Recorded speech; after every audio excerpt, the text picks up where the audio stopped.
Ji Shandana, how are you?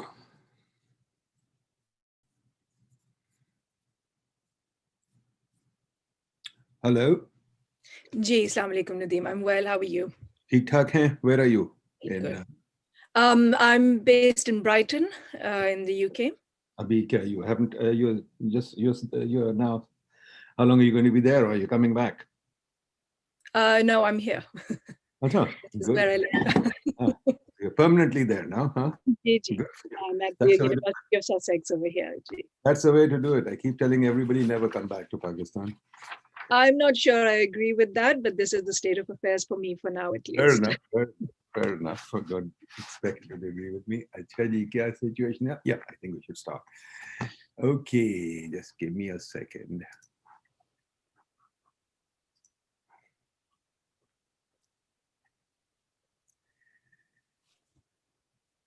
Acha ji.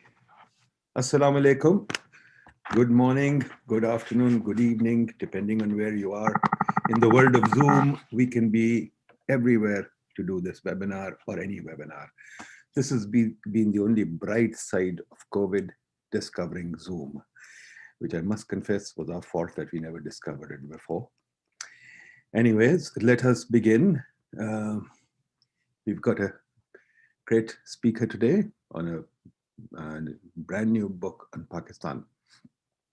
Dr. Shandana Mahmood, who is now at the University of Sussex, has written a book called Crafty, Oligarchs, Savvy Voters, Democracy Under Inequality in Rural Pakistan. What a great title. I mean, some titles you always wish that you had thought of a clever title like that, but a wonderful title. So Shandana, we're looking forward to your book. This is a Pakistan book launch for Shandana's book, and I think I'm really looking forward to it. It's intriguing. I read a bit of it, but it's a very intriguing book. But any case, I want to learn more about it directly from the author. We've also got some great discussants for this. We've got Dr. Adil Malik, professor at Oxford, young Pakistani economist who's doing very well. He has agreed to be a discussant. We've got Hassan Javed from LUMS. He's also a discussant. Then we've got Mahmood Khalid and Lubna Hassan from PIDE.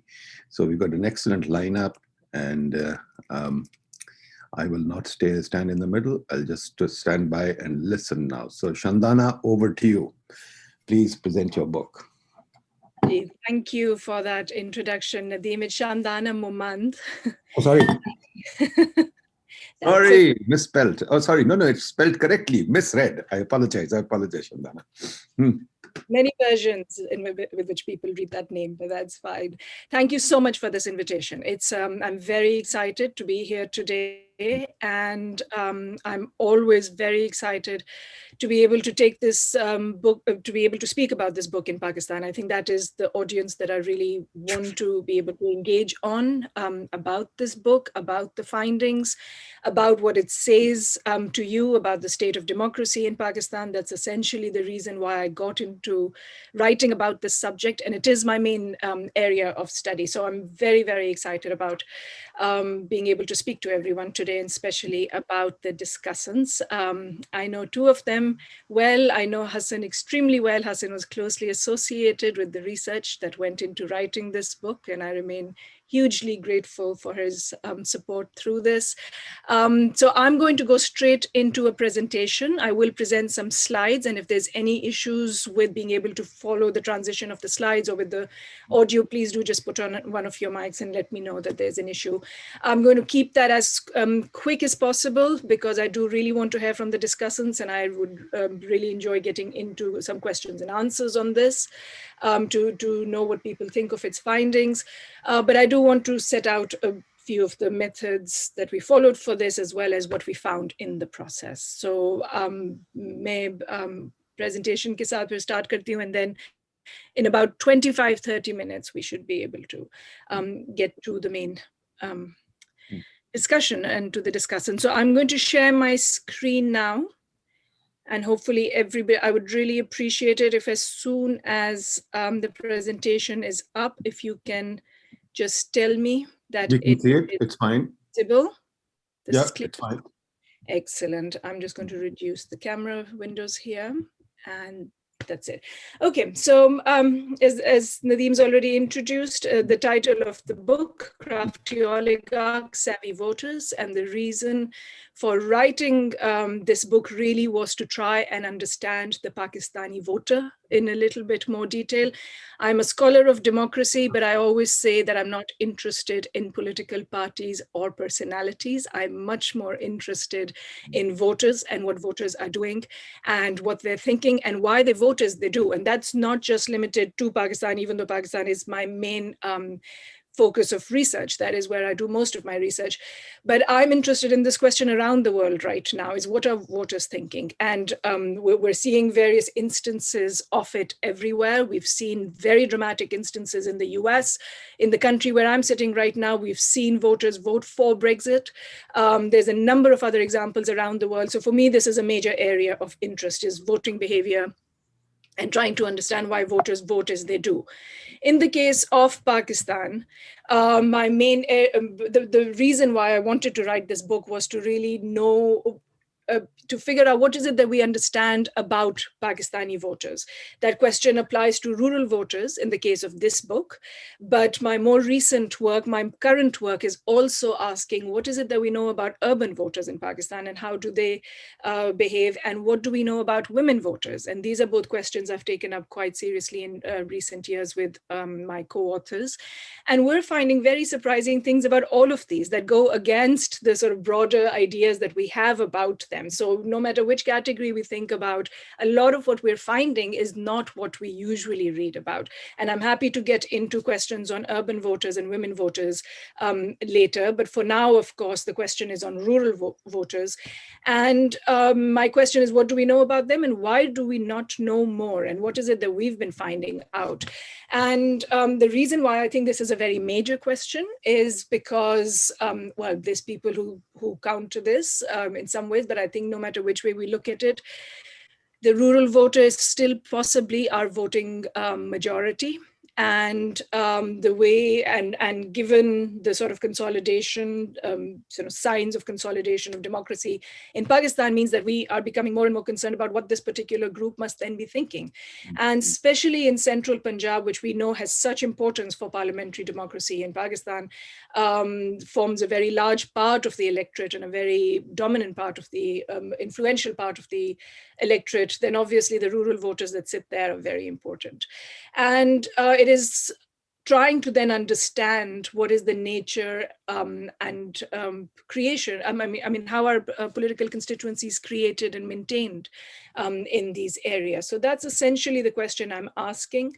Why do the rural poor vote as they do? And a very large part of what we want to get into here is to even try and understand how to see, observe, measure voting behavior in rural Pakistan, and how do we understand it.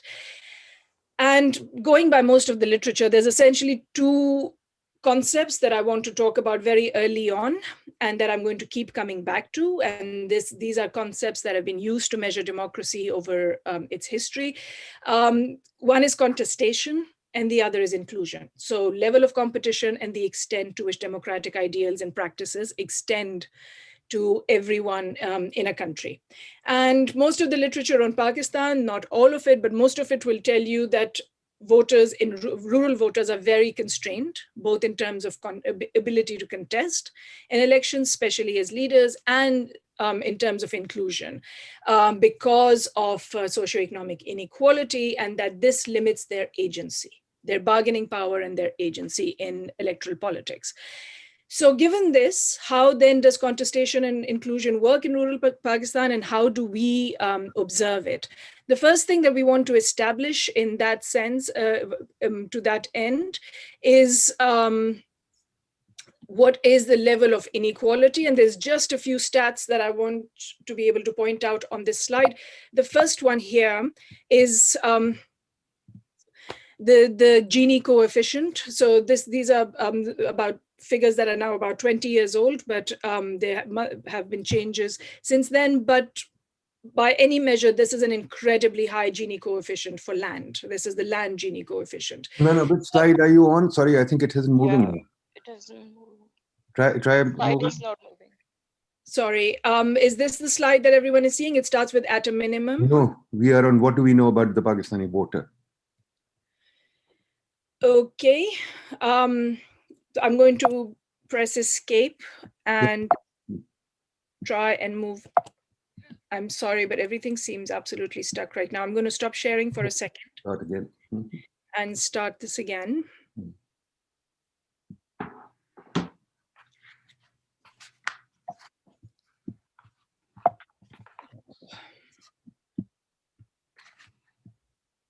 Is this, is everyone on a slide that says at a minimum? No, we can't see anything right now.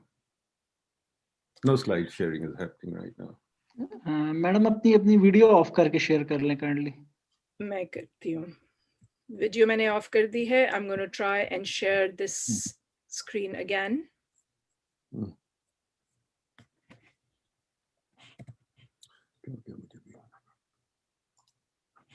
Is this clearer? Is this visible? नहीं यार, कोई नहीं आ रही नजर। इस ना करे ना वो अच्छा स्क्रीन शेयरिंग भी आ रही नहीं आ रही। अच्छा, you don't have to do slide sharing. Stop doing the slideshow and just share the screen, see if that works, because sometimes the slideshow upsets it. It's the same thing, isn't that? No, we can't see it.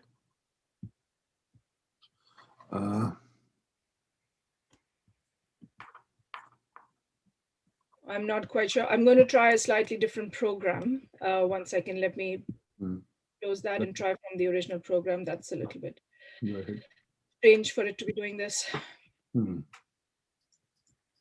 Let me just try this. Technology is a friend, but can also be a terrible friend at times. We've been having quite the time with internet at our end, but I was in Pakistan recently and things at your end are fantastic. The speeds were really good there. Well, now that after Brexit, I keep teasing all the English people that you come from the village of England and that we Pakistanis won't let you into Pakistan anymore. Very soon. Okay, let me try this one. 1 sec. Is anything visible? No, nothing. Okay, I think the only other thing I'm going to have to do is just let the slides be and speak to all of you about. Okay, fair enough. Or I'll tell you what, the last thing that you can try is leave the Zoom and come back. Okay, let's try that one. Sorry, everyone. I'm going to be right back very quickly.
Don't tell me she can't come back.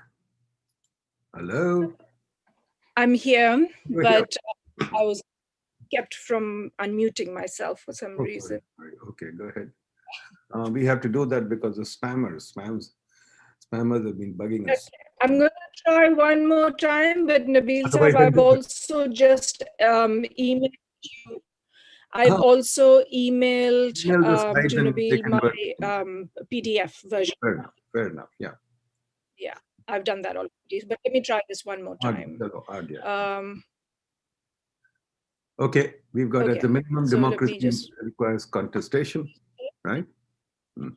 Okay, hopefully that will continue to move. So Hopefully let me start from that. So I've already said that the two main concepts that I'm looking at here that are important to this study are the concepts of contestation and inclusion. And that's essentially what we're trying to measure. And the first thing that we want to be able to look at in this case is inequality in Pakistan. Is everyone on the slide with a few tables now? Now we got the tables, yeah.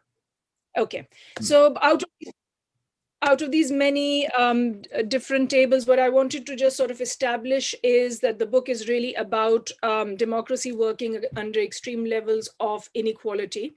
And the inequality that I want you to focus on in these slides is the one up here that the arrow's pointing at right now, which is the land Gini coefficient, which is incredibly high for both Pakistan and Punjab.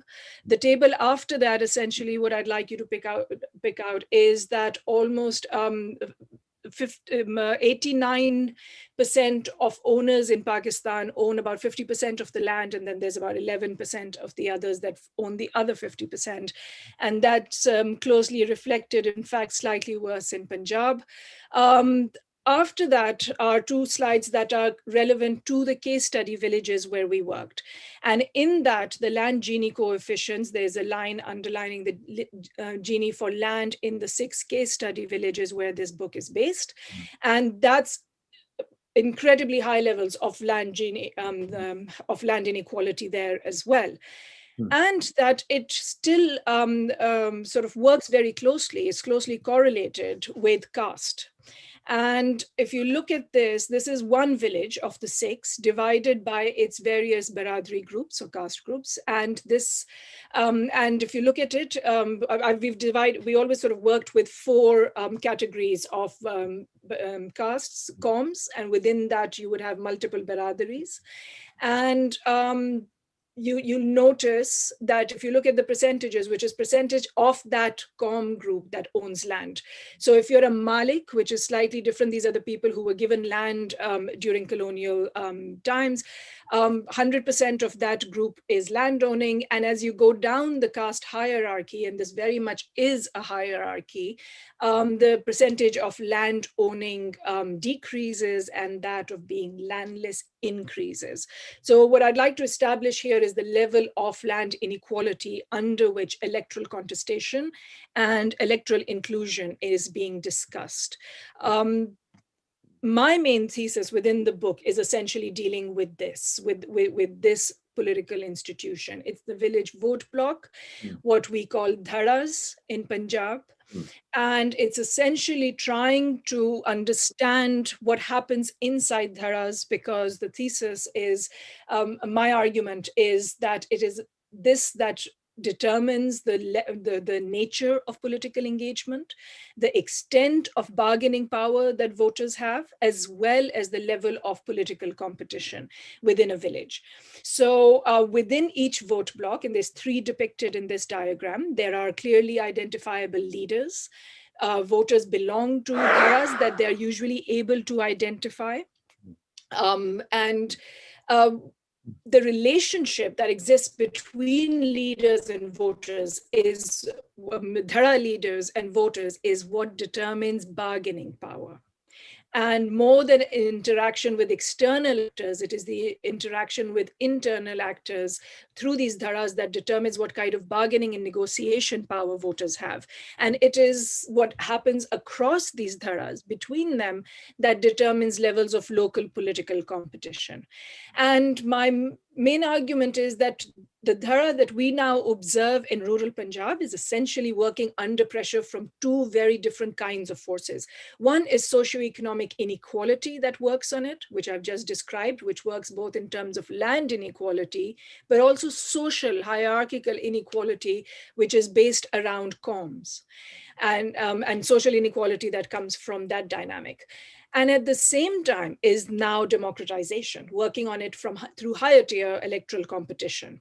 And my contention in the book is that these are two opposing forces, and we want to see what's happening with the village dhara, given that they still exist within a context of inequality, but they are now facing electoral pressure from national and provincial politics, and also from local politics. At the time when this research was done, there were active local governments. And what is it that we then see as a result of this? To be able to conceptualize this, the really important part for us, and the really difficult part of the research really, was when do we know that we're seeing contestation, and when do we know that we're seeing inclusion? And what does that look like away from the textbooks and away from the other countries where these concepts have been defined? And when we bring them to rural Punjab, what happens to these concepts, and how are they to be measured, and how are they to be conceptualized? So I just wanted to present to you the 4 measures that I use in what I call an index of political engagement. And the 4 measures are in the orange boxes here. 2 of them relate to contestation, which is political competition, which is the number and the vote share of each dhara. The independence of poorer groups in the village, which is if you're from a lower com group, do you have your own dharas? Have you managed to do that? Do you have a way of remaining independent of the dharas of the landlord? Or are all of these groups entirely subsumed within the larger dharas? And then there are 2 measures of inclusion. One is on what basis are voters recruited into the dharas, and then what is the type of decision making and the participation of different villagers within these groups, within these dharas. And I just wanted to just quickly present that these are very contextualized measures for each one, that we did a lot of qualitative work within each village to be able to figure out what's a sensible measure and what's a sensible way of making sense of all of these measures. So this gives us a scoring system, which I call the index of political engagement, and which I use later in the measures. So that's one measure I'd like you to keep in mind, which is these measures of contestation and inclusion. And the other one is this typology of rural voters, on which a lot of the work is then dependent. And I will present my findings in terms of this typology of the rural Punjabi voter. And it's essentially to say that it's very difficult to have these large sort of ideas about Pakistani voters when we start thinking about the fact that in any given village, you should be able to identify these 4 types of voters. And the differences between them are along 3 dimensions. One is the type of tie that they have with the leader of the dhara.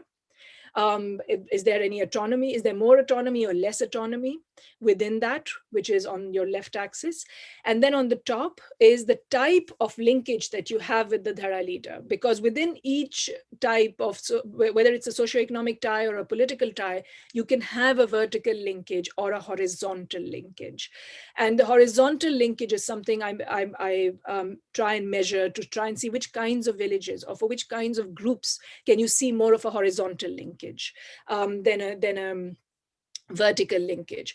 And then the third dimension, which we get from these typologies, is that I think, and I argue, that the bargaining power of these voters then changes based on these dimensions. So you have different kinds of bargaining voter power, depending on whether you're a dependent voter.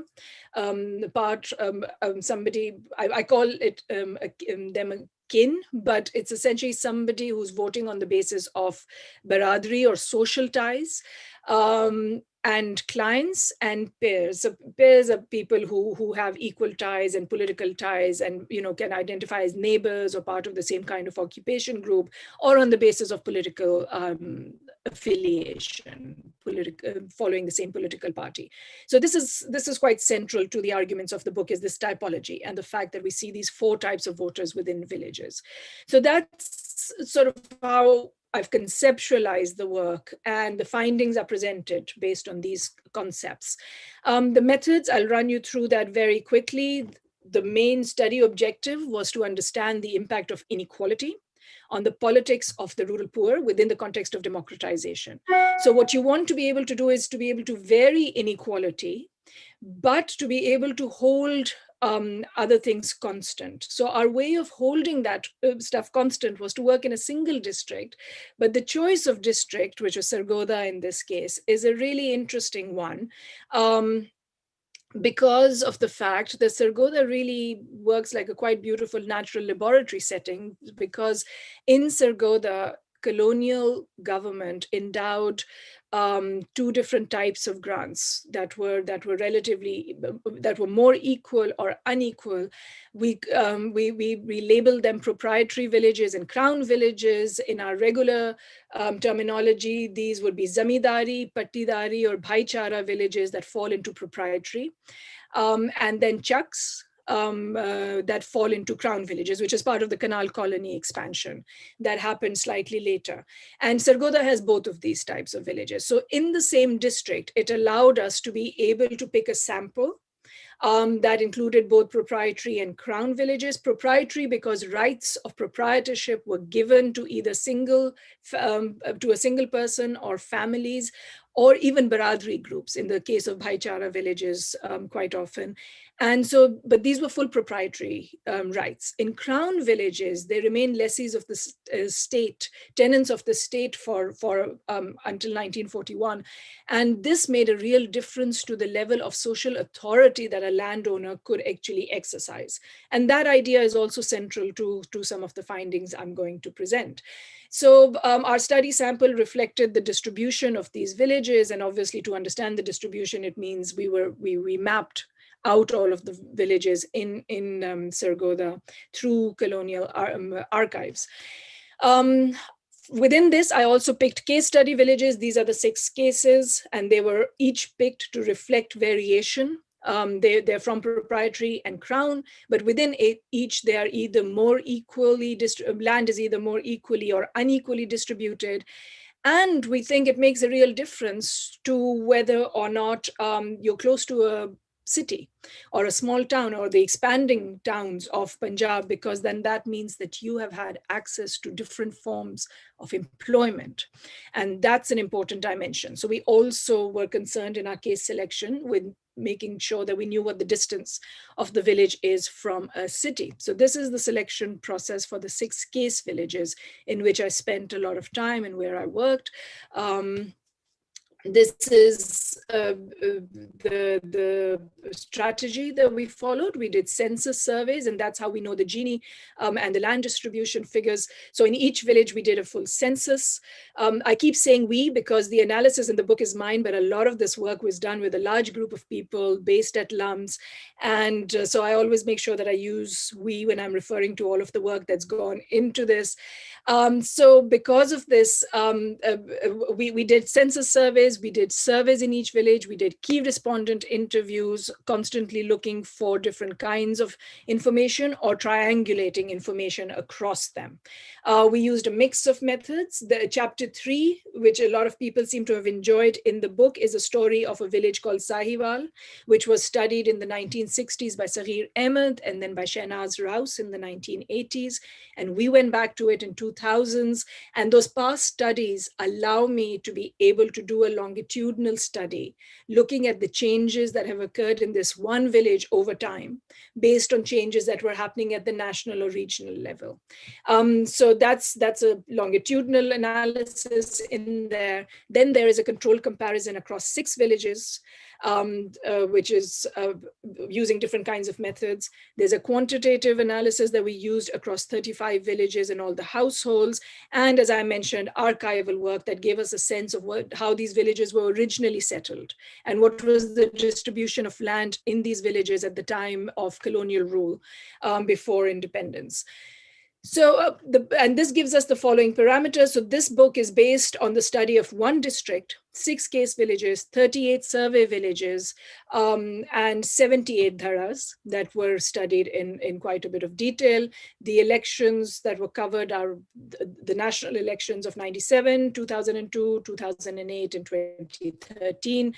Fieldwork happened around these from 2006 to 2013 for 2 very sort of strenuous years from 2006 to 2008. And then actually Hassan and I went back for a bit of time in 2013 to do some qualitative work.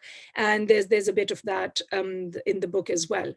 And then, so essentially all of this comes together to give us sort of the interaction between voters and leaders.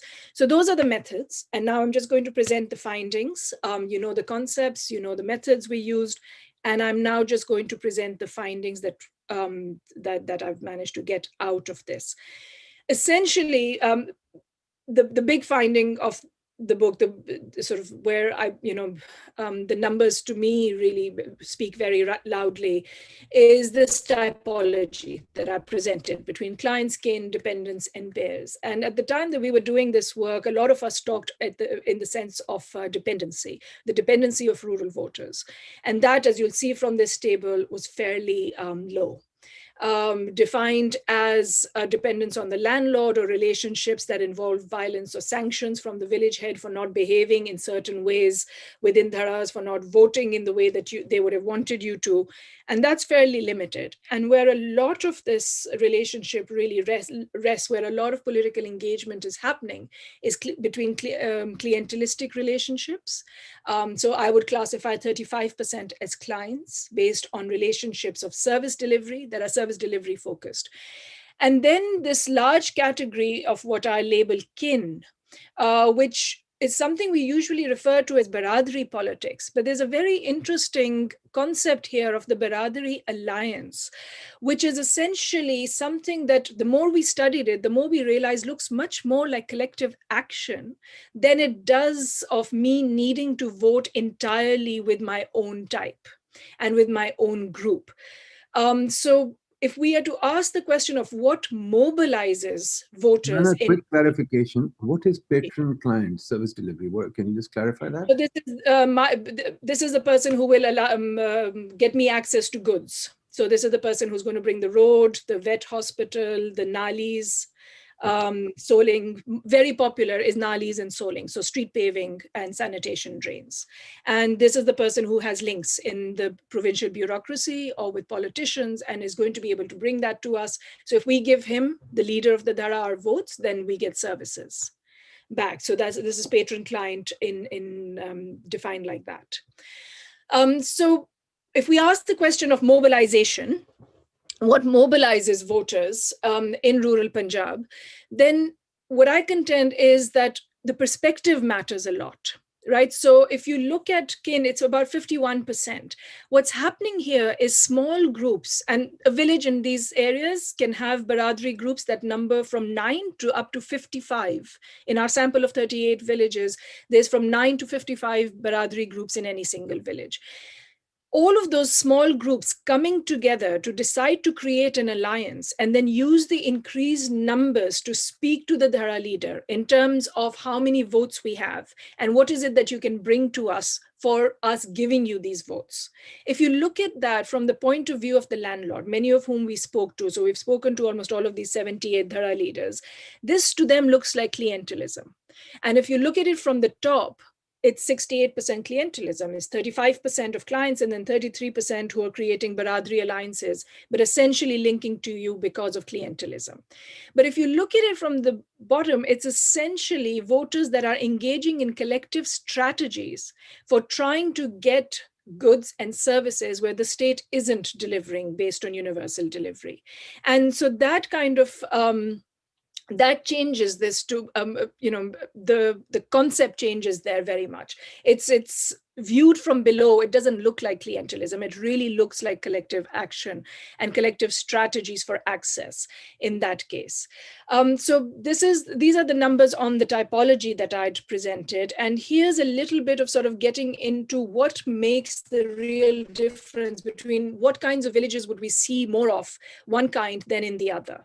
And if I present the numbers here on my index of sort of political engagement that I'd introduced right at the beginning, if you just run down the last two columns where I present the full index score, so each one of those aspects, the four components of the index was scored, which I'd shown you just slightly earlier. Proprietary villages consistently score lower than the full sample, the average, than crown villages. So it seems that there's some difference that is made by the fact of being a chak rather than a zamindari, patidari, or a bhaichara village, collectively the proprietary villages. And that's sort of borne out by the larger quantitative analysis, is that crown estates record higher, the higher likelihood of having horizontal linkages, which we classified in the typology as relationships of kinship or pairs, than vertical linkages, which is relationships of dependence or clientelism. And the same result comes through when we look at the nature of political engagement. So the type of political competition, whether or not lower caste groups are independent, and the extent of deliberative decision-making, on which we don't see much of a difference. But on the other dimensions, if you live in a chak, then your agency is greater, your bargaining power seems to be better, there is greater political competition, there is greater independence of lower caste voters. And it seems that there's a real difference that is impacted by the force of history and by the force of the original land settlement patterns that happened here. So essentially what it's saying to us is that inequality does make a difference. Those in proprietary villages there's democratic practice in proprietary villages is qualitatively significantly different from democratic practice in chaks, in crown villages. So democracy works better, is more inclusive, there's greater contestation, where land and social structural inequality is lower. But in terms of if we separate out contestation and inclusion, and this really is the impact of practicing democracy under conditions of inequality, we find that on inclusion, most villages do well, but it is on it's on contestation that villages that crown villages behave much better than proprietary. That's where we see the real difference.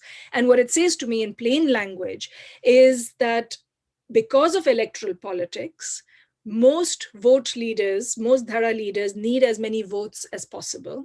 And so inclusion is not a problem for them. They will bring in people, they will speak the language, the language of negotiation and of inclusion. But it is on contestation, on being able to create your own vote block, on being able to create your own politics, on being able to lead these dharas. That's where you see a real limitation. And the sort of inequality you see in rural Punjab, that's where it's having a difference. That's where it's making a difference, is that the leadership of those vote blocks hasn't changed. It still remains with the original proprietary bodies of these villages. But what happens inside the vote block has changed. The negotiation is different. And my colleagues based at LUMS have also found that this has long-term developmental outcomes as well. So they've done a long-run comparison between crown and proprietary villages and found that living in a proprietary village means lower literacy rates and lower public good provision. And this is especially important for discretionary public goods, where politicians get to decide what goes where. And that over a 100-year period, there is a very significant difference between proprietary and crown villages. So that inequality really does matter. This, I'm going to end fairly soon after this, but this to me is one of the most powerful graphs results in the book. If you move up the column on the extreme left, which is horizontal linkages, as you go from the lowest baradri, and the com group that is dropped in this, that's not visible here, is the lowest com group, which we are called Muslim Sheikh. Compared to them, every group has a higher chance of having horizontal rather than vertical linkages of dependency and clientelism. But if you look at the coefficients, they increase steadily as you go up the caste hierarchy. It's a very neat increase in the coefficients from the Kammi group to the Zamindar to the VPB is the original Maliks to whom land was given, is the village proprietary body. And it's a sort of really neat and significant difference based on social inequality. So and the effect of land, which is the last one, land inequality, that has a much lower coefficient. It's a significant relationship, but with a much lower coefficient than what social inequality does. So my contention in the book as well is land is a very necessary factor. Land inequality is an important factor, but it is not sufficient on its own. What it really works with, even in villages where we can hold that constant. So two of my case villages, Tivanabad and Chakwan, these are all sort of pseudonyms for these villages. In all of these, you can hold the Gini constant, but the score on the index of political engagement is significantly different. And the difference between them is that social hierarchy, the social authority that landlords are able to accumulate over time because of having ownership rights over land, as opposed to Chucks where they did not have these ownership rights.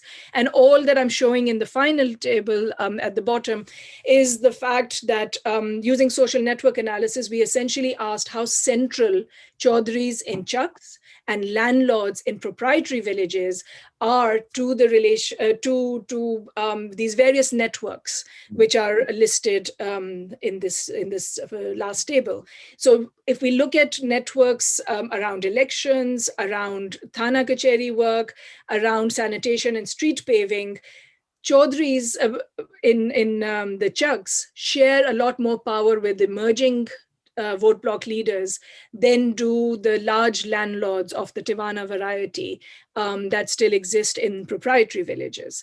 And there's a real diffusion of power between these. In the book, and I won't get into too much detail, but this is certainly where I make my argument around the fact that there are real changes to be seen, are multiple stories, especially chapter 5, in which there are all sorts of stories of the extent to which voters and emerging vote block leaders are now countering the power of landlords. And all of the power, all of the sector agency that you can read about is because of the power of electoral politics and the extent to which it ends up changing the relationship and places extra requirements of inclusion on landlords. And so there's stories of landlords having to change their support for candidates, of emerging intermediaries, of Kammi and Muslim Sheikh leaders coming out and forming their own vote blocks. An entire vote block of women that want to vote for the PPP because of BISP. There's examples of that. And then, of course, is the more usual story of voters, even in lower categories, who will keep landlords guessing to the last minute, getting as many services as possible before revealing who it is that they're going to vote for. My final contention on all of this is that it all looks like this power is entrenched, but we know from the politics of the 70s at the village level, not necessarily the national level, that change can be very rapid. And that a lot of the politics that we're seeing is essentially the personalization of politics that happened through the 1980s and 1990s, but that we've seen a very different form of politics take hold in rural Punjab, especially very rapidly in the 1970s. But we have information on that. We have evidence on that as well from watching what happened when local governments came to these parts in the 2001 and 2005 elections. So here are three very quick final diagrams, social network diagrams. What I want you to pick out of this one is this is us asking villagers who they would contact, who they make their decision for voting for an M&A with, right? So if you are going to make a decision to vote for an M&A, आप किसके पास जाते हैं वो उस फैसले के लिए और किसके साथ बैठ के वो फैसला करते हैं, and who determines that decision for you. And the big red dot in the center is the big landlord. And this is this person's centrality. Most of them named him. And then all the other little red dots and the little network that you see in the center are all his munshis, right? So it's an extension of his own network, essentially. So when it comes to choosing the M&A in this incredibly unequal proprietary village, they're all naming the landlord.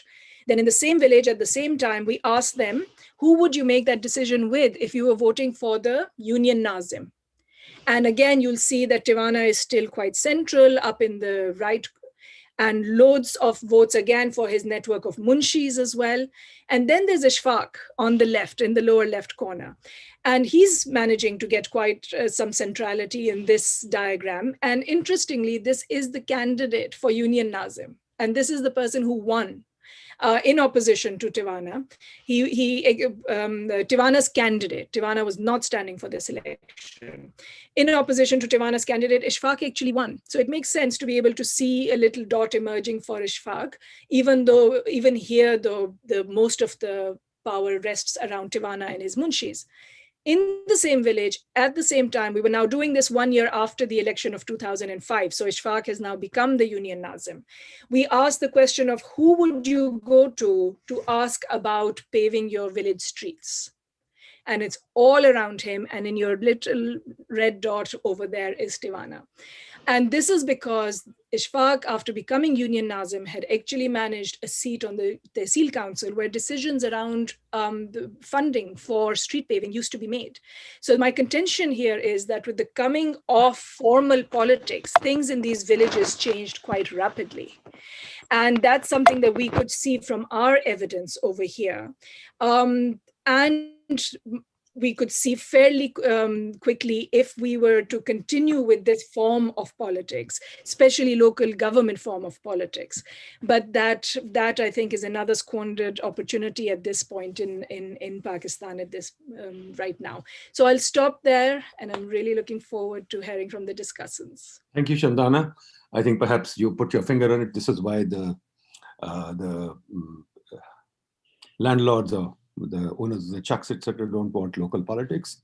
They keep going against local politics, and the army keeps bringing in. It's a very interesting dynamic, but we'll get to that in the discussion.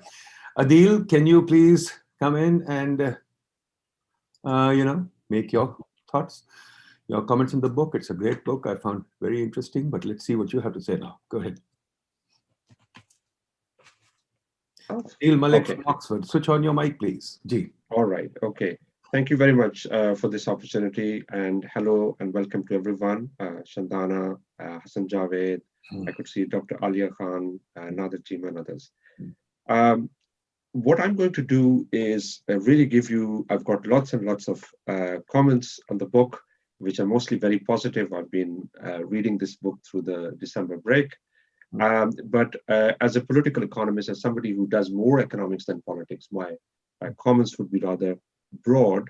I know Hassan would be able to offer more grounded perspectives given his own expertise in political science. And don't apologize for being an excellent economist. work. Okay, so I think this book is basically about politics in conditions of rural inequality, and it retrieves the role of the marginal landless voter. So essentially, it's also about sort of strategic political participation in rural areas. But more broadly speaking, I think the book offers a fascinating sort of view on a long durée, the question of long durée importance, which is, what is the role of historically embedded structural inequality, which is basically a fancy way of talking about the power and dominance of landed elites in Pakistani perspective. And in that regard, there are two sort of polar views. One view is a rather static view that this landed elites continue to dominate.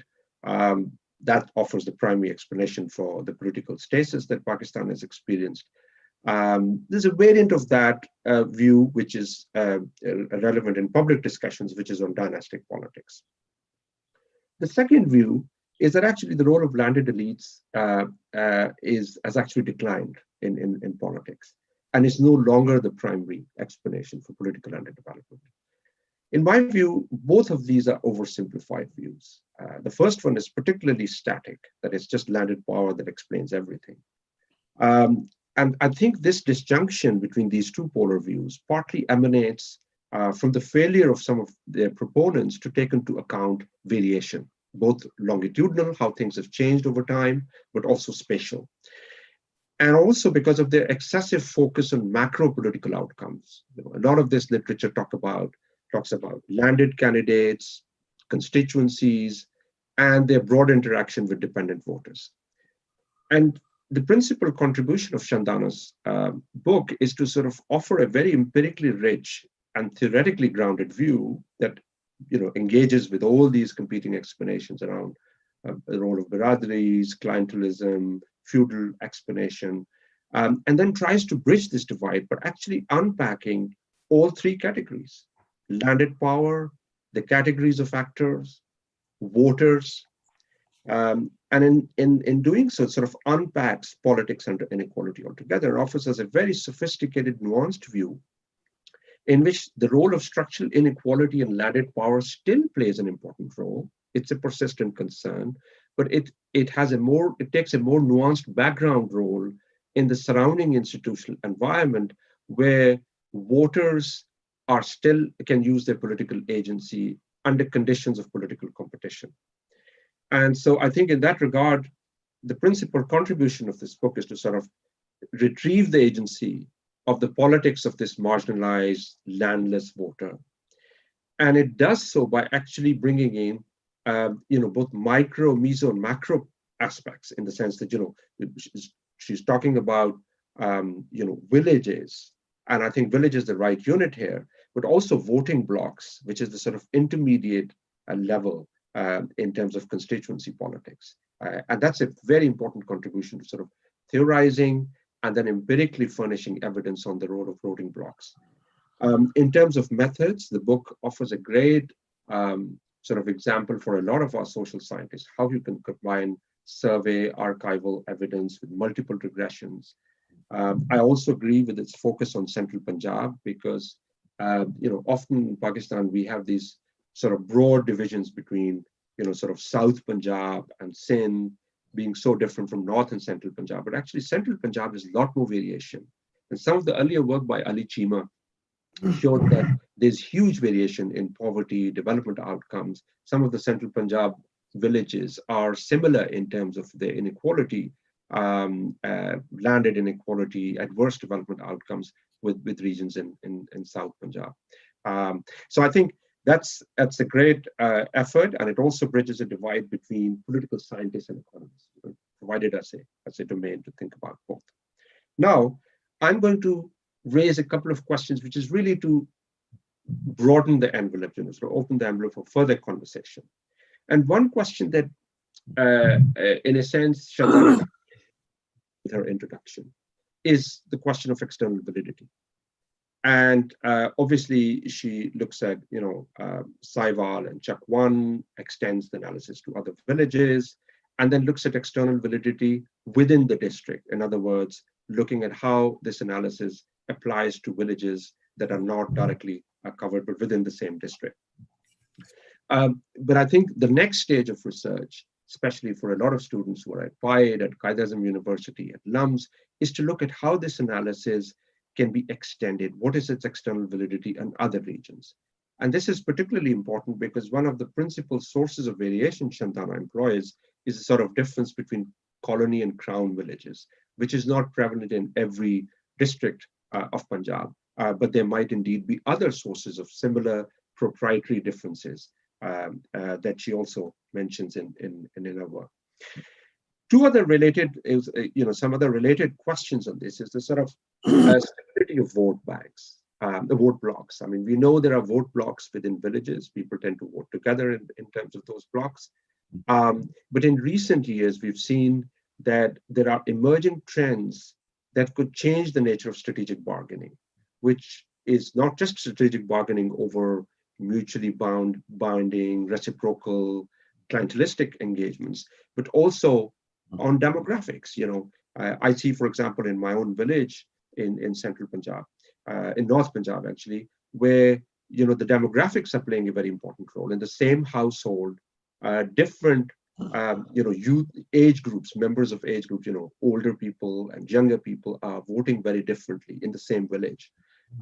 Access to media and higher education has changed that as well. So although Shandana recognizes that these vote blocks are not necessarily stable, one interesting future line of inquiry is to kind of look at how these other influences, such as demographics and access to media, are making these vote blocks more unstable.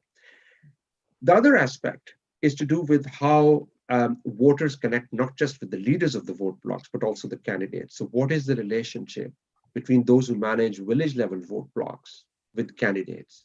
And what's the role of political parties in blocking strategic bargaining, in the sense that political parties have a huge stake in who they select as electoral candidates, and then they sort of indirectly govern this nature of relationship. Yet another line of inquiry for future is to sort of hydrology, which is hugely important in Punjab's context. Shandana recognizes it herself. Her distinction between colony villages and crown villages itself sort of implicitly governed by hydrology and canal colonization. But the patterns, hydrology can be important in terms of, the Barani areas could have very different types of mechanisms of control for these elites, and landed elites could play much less important role. They might have lost a lot more power in those regions.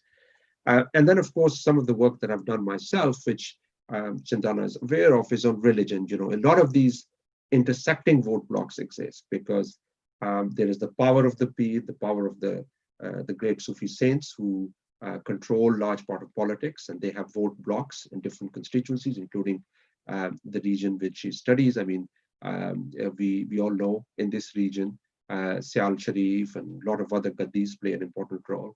How does that intersect with this is important. Now, I would like to conclude by really drawing out, placing this work, which is very empirically refined, fine-grained work, in sort of larger debates on institutions. And there, I think one key theoretical significance of this work is that when scholars look at formal models of non-democratic politics, right? There are a lot of non-democracies where politics plays a very important role. And Barbara Geddes' definition of regime types would include Pakistan as a non-democracy as well. I mean, we have continuing elections, but we have broadly speaking, sort of non-democratic polity. And there we think about institutional analysis in two ways. One is the sort of more equilibrium consequences of institutions, right? So there we take institutions are given, and we examine how incentives that are created by these institutions shape the behavior of participants. So if you were to think about Shandana's project, it's really about the power of landed elite itself as an institution. You take it as given, and how does that create incentives for behavior of participants? And the second view is more as institutions as equilibria, which is to say that the emergence and persistence of institutions are outcomes, are equilibrium outcomes of strategic interaction, right? And I think that's the view where Shandana's work more clearly fits in, because it sort of retrieves the agency of the voter in that. That I think is an interesting way to frame some of the findings. Another important framing relates to sort of work that Acemoglu and Robinson have carried out. And in this work, I think a lot of emphasis has been on persistence, persistence of weak outcomes, persistence of historically determined features that could have consequences for long-run development. But a lot of this critique of path dependence, which Acemoglu and Robinson have themselves carried out, is that we don't know how do we explain continuity in the midst of change, right? And so, again, Shandana's work tells us that actually Ali Chima's work on crown villages, which tells us that over the 100-year period, there's lower development. That's a big fact of continuity. But that continuity exists in the midst of change, right? And that's the element that Shandana is bringing out. And in doing that, she's also providing us an interesting perspective on not just how things persist, but what are the mechanisms of persistence. If you are a landed elite, survival is not automatic for you. You have to work hard. You have to be dynamic. You have to engage in the midst of intensive political competition. And thirdly, a recent strand of literature has argued that actually persistence itself could be time varying, in the sense that the impact of history remains latent for a long time, but becomes salient over time.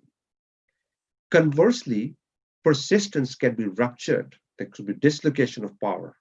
And Mehwish Shami's work tells us that this dislocation can occur in regions that have better access to infrastructure. And again, that's where Chandana's study makes a larger theoretical contribution. The third dimension is the sort of more broader literature on inequality, politics, and redistribution, because much of political science literature considers inequality in politics together with the question of redistribution. And I think that's where future work, including Chandana's own work, can shed light on what's the role of this sort of redistribution of public goods within this picture. How does that differ across these different villages? Some of those answers are provided, but I think the role of redistribution can be fundamentally reconnected within that larger debate. And to conclude, I think there's also a major takeaway for policy in Chandana's work. In the Pakistani context, there's always been a narrative that has discredited politics. And that clearly serves certain constituencies. But what Chandana's work tells us is that there's premium on continuity. There are spaces of political engagement, even under conditions of structural inequality, which tells us that there's a premium on continuity. There's another takeaway of Chandana's work for political parties, because her work tells us that how these sort of vote blocks are imperfectly connected with political parties. Political parties are imperfectly penetrated in terms of their access and contact with rural voters. And unless they develop that sort of grassroots presence, it's going to be very difficult to think about sort of long-term political change. And finally, the point that she's already alluded to is the important point about local governments. And so I think in that regard, it's clear that Chandana is telling us that, look, we don't have to exist in a world of binaries where either landed elite matters or not, either democracy is possible with structural inequality or not. There is an empirically rich domain that tells us that we can create new spaces of engagement within this context of high rural structural inequality. Much of it is historically embedded. So overall, all praise for Chandana's work. And I sincerely believe that this is the first seminal contribution in terms of political science work. We've had great work by Dr. Wasim, by a whole range of political scientists that, as she's mentioned herself, people who've done more anthropological perspective like Sagar and others, Hamza Alavi, and more recently Martin. But I think this is the first social, scientific, rigorous political science study that will set the stage for much of political science work in years and decades to come. I'll conclude there.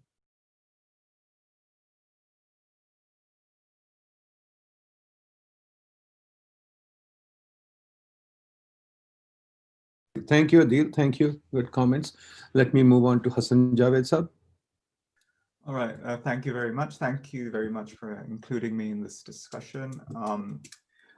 When I first read this book, I was very pleased to see it come out, because as Chandana mentioned at the start of her talk, I was involved in a small way from the very beginning. And in many ways, my own trajectory has been very influenced by the work I initially did with Chandana in Sargodha many years ago. And it was just great to see all of that work finally come together in what is truly a fantastic book. I mean, I endorse everything Adil Malik had to say about the contribution this book has made to our understanding of how local politics works in Pakistan. And I'll just echo something that Chandana herself mentioned as well. I mean, what it really does more than anything else, I think, is problematize this very popular idea we have of politics being dominated by feudal elites who exercise complete and total power over passive voters who have no choice but to endorse existing structures of power. And what Chandana shows through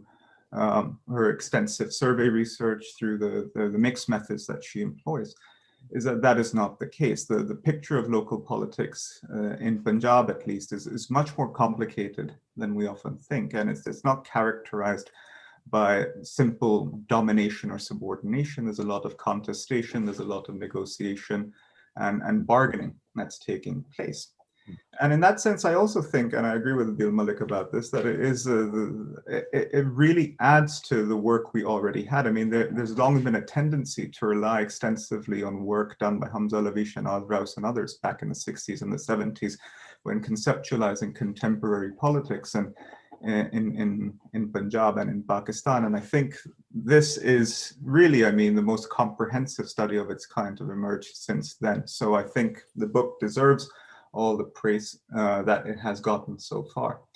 Now, what I'd like to do actually is just bring up a couple of points for discussion, right? I mean, some of this is mentioned in the book already. Some of these points are in the book already. And what I'd like Chandana to do, if possible, is perhaps elaborate on some of those themes if time permits.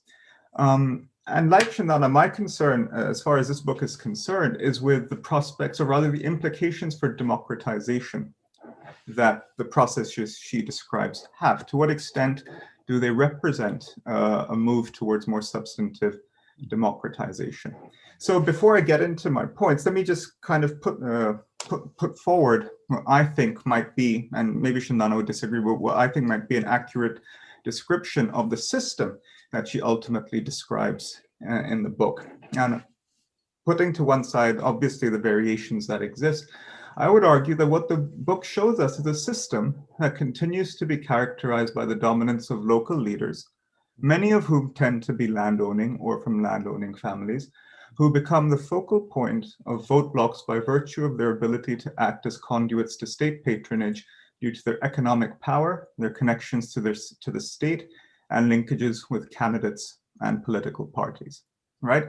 Now, many of these leaders started out as landlords. Some have become landlords over time. Others have emerged by virtue of their employment within the government or by virtue of their exploitation or ability to exploit alternative economic opportunities.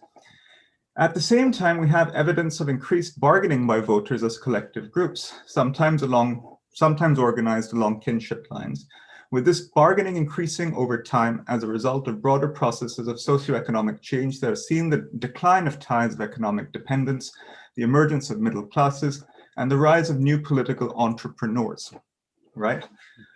All of this, as Chandana points out, seems to suggest that local leaders now there are more pressures on local leaders to include voters within the decision-making process, to cater to the needs of voters when it comes to service provision. In a sense, the emergence of more leaders has led to more competition. Now, I think that's a fair depiction of what's going on in Punjab, but I think there might be reason, at least in my mind, to be skeptical about the extent to which this might lead to more substantive democratization. So I have a few points. I'll list them in order, be relatively quick about it, and then hopefully we can have a broader discussion about this. First of all, I wanted to echo a point that was made by Abdul Malik about institutions and persistence. And one of the points that Chandana makes in the book is that a lot of these changes are being driven by electoral competition, right? A lot of the kind of need to include voters, this rise in bargaining is happening as a result of electoral pressures. But is that the case, or can we explain a lot of this variation to the different tenurial arrangements that were put in place by colonialism? After all, the comparison between these kind of canal villages, canal colony villages, and landlord-dominated villages is one that is ultimately a comparison between villages that had one or maybe two dominant leaders and villages that had multiple leaders. And in a sense, what we might be seeing is competition that's kind of continues to be constrained by that institutional arrangement rather than something that's been driven by elections, right? Elections may have exacerbated those competitive pressures, but may not have created those competitive pressures. I think this might be interesting to think about, because ultimately, what implications does that then have for villages that don't have a multiplicity of leaders, or where the opportunities for new leaders to emerge might be relatively constrained? And there's another level to this as well. I mean, and this is something I look at in my own work, which is that ultimately also we have to remember that a lot of this electoral competition is constrained by broader legislative processes, right, and legal processes, right? I mean, one of the mechanisms through which these institutions persist is also through the creation of rules that constrain politics in particular ways. And so what I'm arguing, in a sense, is that perhaps this persistence is even deeper than we might initially kind of think, that the prospects for competition remain relatively limited. That's my first point. My second point, now I know Shamlana explicitly doesn't want to talk about political parties, and I think that makes a lot of sense. I think a study of this kind is extremely important, precisely because we honestly, until this point, haven't really learned much about vote blocks or haven't seen much about local village dynamics. But I do think it's important to bring parties back into the mix at some level. Now, one of the things I wanted to kind of highlight, perhaps, was the fact that, in a sense, the mode of politics remains the same, right? The mode of politics remains one that's centered around individuals, whether they're leaders or candidates, who are able to mobilize voters on the basis of their ability to forge alliances and make promises of patronage to potential clients. Parties appear to play a minimal role in the actual business of electioneering. More often than not, they're simply platforms that provide those aspiring for public office with the means through which to gain formal access to state patronage, right? I mean, after all, for instance, election campaigns aren't funded by political parties. Candidates aren't necessarily supported by political parties in any meaningful ways. It remains an incredibly candidate and leader-centric form of political contestation. And this is obviously this tendency is exacerbated by the fact that parties continue to compete with each other to capture, or to rather co-opt, local electables, local vote leaders, and so on, relying on them to mobilize votes rather than on more programmatic appeals or ideological appeals to voters directly, or indeed on party machines that might be able to mobilize voters. So while voters may have more bargaining power when it comes to their potential brokers or patrons, the nature of service provision hasn't really changed in any substantive way. We haven't really seen the emergence of the kind of programmatic politics that you might expect with this kind of broadening of electoral competition. It's still very much a patronage-based system, and arguably what might be happening is that you might be swapping one set of elites for another, traditional landlords for new political entrepreneurs, and you might be increasing the amount of provision voters can bargain for, but ultimately it remains a system centered around patronage rather than programmatic politics. And so it'd be interesting to see whether or not that will remain the case, what, again, the proclivities for change might be in this entire context. The third point I wanted to raise is about something, it kind of is tied to the point Adil Malik was making about agency and the way in which your book talks about the agency of the voter. And what it reminded me, when I was reading your book, it reminded me of a point of what David Gilmartin called the paradox of patronage and people's sovereignty. The fact that patronage-based systems might be seen as legitimate by voters, right? That there may not necessarily be a demand for more substantive democratization, with all the implications that might have. After all, it's not necessary, if the aim of governance is to improve or increase service provision, this does not necessarily require more democratization. We have evidence of this from not just from non-democratic regimes, but also from democratic regimes with dominant party systems or single party systems. I mean, it's not necessarily the case that you need greater participation or representation to increase service provision. I'm not saying I endorse that point, but certainly that point can be made. And so the point to be made is that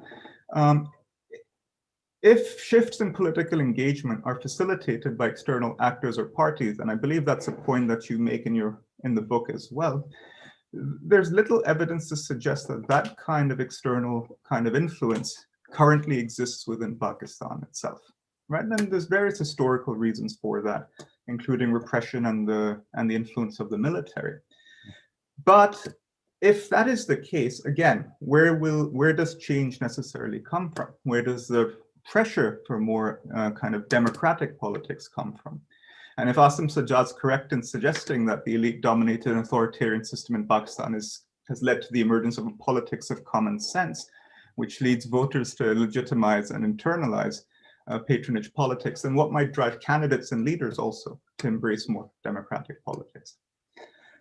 Fourth, there's this point that the book makes now, and I'd really like to hear more about this, about the tensions that exist between brokers and between parties, right? And it's tempting to believe that the tensions that exist between brokers and parties might lead parties to seek alternative independent sources of support outside of these traditional party networks.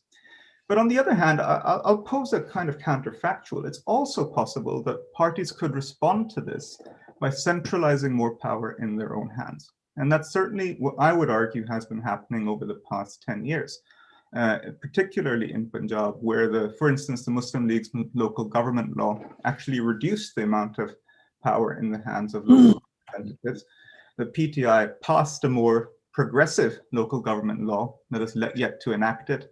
Successive governments have now banned constituency development funds. All of this could be interpreted as an attempt to actually exercise greater control over brokers, thereby creating a situation where parties continue to rely on brokers to mobilize votes, but more tightly regulate their ability to access and dispense patronage. And so again, I'd like to hear if you have anything to say about that potential possibility, again, within the context of Punjab system. Finally, the last point I'd like to make is about political opportunities. And again, this is something that came up a couple of times in the book as well, and I'd just like to hear more about it. So I wonder, again, what the prospects might be for the mobilization of vote blocks around lower castes and subordinate class groups. Like, for instance, in the book, you talk about Muslim sheikhs. You talk about how the Muslim sheikh vote is often split and how that's often a kind of strategic decision that is made in order to maximize potential benefits that might accrue to that entire group. But yet, what prevents political entrepreneurs or indeed parties from tapping into these potential constituencies using the idiom of class or using the idiom of caste? I mean, if I would imagine about 15% of every village is home to is Muslim sheikh, for instance. That's a significant constituency. So what's preventing parties or local political entrepreneurs from mobilizing along those lines, especially in villages where there's a higher degree of lower caste autonomy? Building on that point, to what extent would you think it's fair to say that the emphasis on biradari and kinship as an idiom for collective action, as opposed to class or ideology, might have to do with the efforts of local leaders to maintain that form of politics and to kind of emphasize that identity as opposed to other alternatives? Last thing I want to say is something you've mentioned yourself. I'd just like to hear more about it, is about, as you know, the book focuses on vote blocks and local politics. I think it's very necessary to do that. It's certainly different from focusing on states and parties and so on and so forth. But we need to go even deeper. And this is a point Adil Malik was making as well. It would be great to hear more about how women vote and how young people vote. And in a sense, start to unpack the black box of household voting and this assumption that because the head of the household votes a certain way, everyone else is going to vote that way as well. So any thoughts you might have about that? That's all. I'm going to stop there. But again, fantastic book. It was a pleasure to read it, and I look forward to hearing what more you might have to say. Thank you, Hassan. Very good comments indeed. So there you go, Shandana. You got a comment from Malik. And I don't know which caste the wheel falls into, but certainly we got a landlord who's commented on you before. Okay, let's go to the Muslim sheikhs now. Dr. Khalid Mahmood from PIDE, please. Thank you very much, sir. And after an excellent presentation from Dr. Shandana, then followed by Dr. Adil and Hassan, it really leaves not many points to be discussed, but still I'll give my 2 cents to it. First of all, I would like to congratulate Dr. Shandana on presenting an excellent work, and it seems that it's a kind of a passion which she has transcribed in the form of her writing, and it's not, as she has also mentioned, it's a teamwork, and she has acknowledged it in her book as well. So it's a very delightful read. I'll directly go towards what my picks are from the book. The first thing is that author has really identified such a misnorm which generally is presented towards how the electoral processes works, and it seemed very casual that it's the feudalistic kind of a society, but she has broken this from the academic perspective, and it has become more critical and dynamic in terms of understanding. So rather than following the norm of focusing only on the oligarchs of the society, she has also been able to identify the other side of this coin or the debate, which was not that much weighted when we talk about the strategic behaviors of the voters. She has picked the public choice framework to dispel the notion that these oligarchs established by our colonial masters for their own terms of engagement with locals still hold power to dictate across the whole of rural Pakistan, or at least it has weakened over time due to a number of socioeconomic factors and the creation of the brokerage in all this process.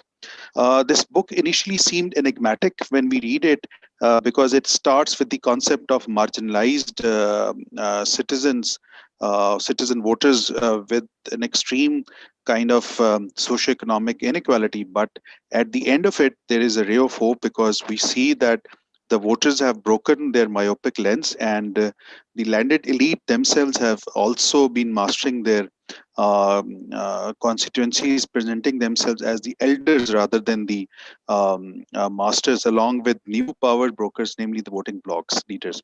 Our political process is still deep rooted from the findings of the study that there is still some path dependence in one form or other, especially the voting bloc leaders also kind of profile in the same manners which the earlier oligarchs were basically. The results which has been presented in the book are generalizable across all Pakistan because it presents a kind of a taxonomy which can be applied with a little bit of twist. For example, when we go to the Potwar region or the KPKs where the landed elites are not that much present, but there are other forms of elitism which can basically replace this type of a clientelism, and that can basically help us in terms of understanding how the voters have been strategically behaving, especially in the KPK, since we have seen that there are major reshuffles in terms of who is being elected. So we can basically learn from that. And that is also noted by other authors also. For example, a recent work of Liaquat et al. Has identified that the voters are looking forward towards those politicians which are connected even with bureaucracy or the upper tiers of the governments, which are going to be the first choice which they are going to make. Now, coming to certain issues which I would like some what clarity, in table 6.7, the reasons have been identified for the type of blocks which would be developed. But I was just thinking that can really they are mutually exclusive because there can be certain overlaps between them rather than putting them in an independent form, because maybe there is a kind of a kinship, but at the same time they're looking forward in terms of better service quality from a specific type of choice which the people are making. The second question which comes in my mind is, and which has also been just discussed, is the role of particular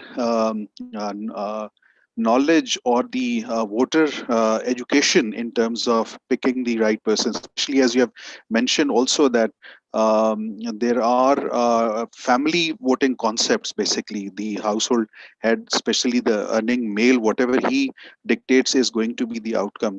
So what do you think that in future, if there is a kind of a voter education campaign, or because of the linkage with the nearing urban centers, the voters really come to an understanding of how they can make better choices and going in future have a better electoral process. The last thing is that which I would like to learn from more from you is that what type of service requirements or the preferences which the voters have been presenting over time, because from your book it again appears that it's the same thana, kacheri and very basic kinds of elements, and the voters are not really coming out of this issue, and even from all tiers of the governments, they are again looking for the same kind of service rather than looking forward for more progressive kind of things. So do you think that there is really a need of educating the voters also in terms of what really they need to have from these electoral representatives? Again, in the end, I would like to congratulate. It's an excellent piece of work, and hopefully this work would go on, because again, as I said, that it seems the passion of yours. So I congratulate you and your team again. Thank you.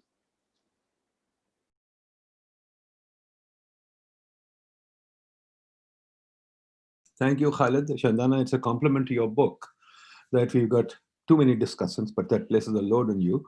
So nevertheless, we'll go to Lubna, Dr. Lubna Hassan from PIDE. Lubna? Sir, Dr. Lubna is disconnected due to some technical issue. Okay, fair enough, no problem.